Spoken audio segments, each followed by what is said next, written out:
second half, we was playing with our back against the wall, so we knew we just had to fight. We fought to the very end. I mean, I'm proud of my team for how we fought in the second half. First half, we got to find a way to somehow get a spark going within us. But going forward, uh, we know what we need to do um, as far as conference play and everything else goes. I feel like you kind of need to push on. I feel like this team figured out how they're going to play this season, with pressing and pushing the tempo. And Yeah. I mean, no, I mean, it seems like we have some success with it. I think for this team with, missing Bo, missing Kenny, I think for right now, I mean, we're going to listen to however coach wants to play it and see when we come back Monday. But, yeah, I mean, the press and, a lot of pressure up front seems to be what works for us. As a veteran on this team, what did the resiliency show you about your young teammates and that second half surge? I mean, I know I got some fighters with me. That's something that I never question. But it's just about in the first half,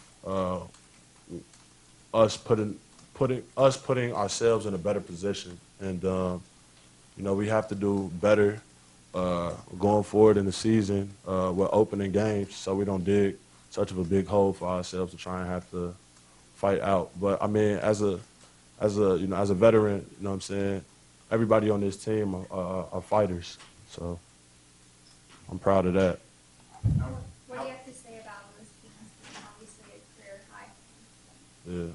I mean, Lou is he real talented. He he had it going today. Just not even with points wise, just making small plays, and we relied on him for a lot of those possessions, and he came through. So I think that's a even though we lost, this is something that he can build on, and hopefully we can become a stronger team off of that. Both obviously a talented player, but how is that for like identity of this team different, kind of moving forward, and what did you guys kind of see today?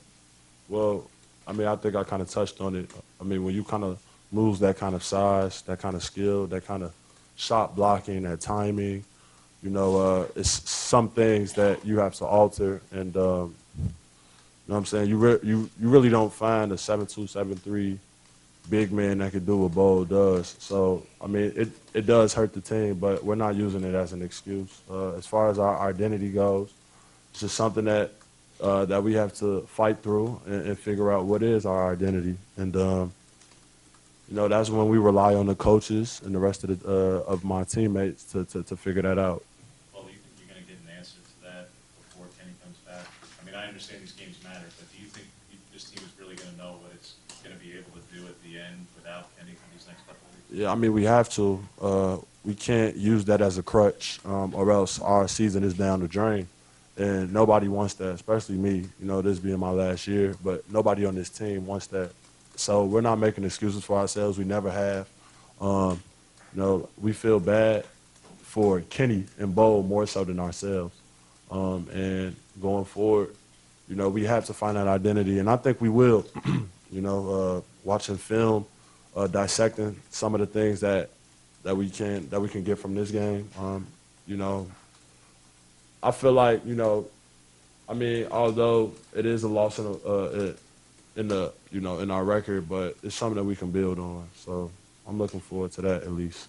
Obviously, the press was really effective, but even the way you were able to crash the glass better in the second half, where did that extra physicality come from? Did Dana kind of preach that at halftime going into the second? Yeah, for sure. He definitely preached it going into the second half. But when you start to kind of speed teams up, the shots start to come a lot more frequent.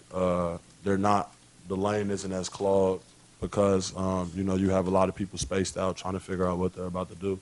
So, I mean, for us, it kind of worked into our advantage.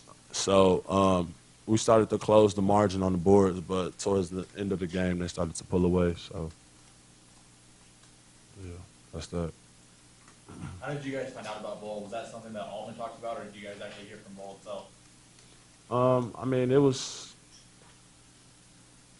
chatter, you know, seeing him sometimes in the gym, in the arena, sometimes not. You know, as far as ourselves, as far as myself, I really can't speak on anyone else, but I found out kind of like, when was it? I found out kind of through, I forgot what game it was. It was after one of the, around maybe like Boise State. I can't remember, but, and that was the second Boise State game. That's the second Boise State game. But as far as it goes, I mean, you know, it sucks for Bo. You know, I know he loved this place. He would love to be out there with us.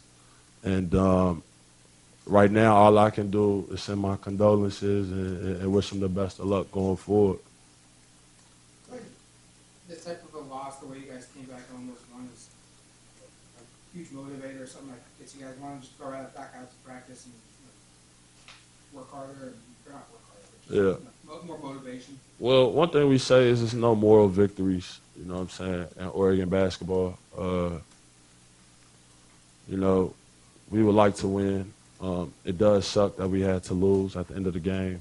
But, I mean, yeah, it's a motivator. I think with the team that we have, like I said, we have to figure these things out or else our season is down the drain.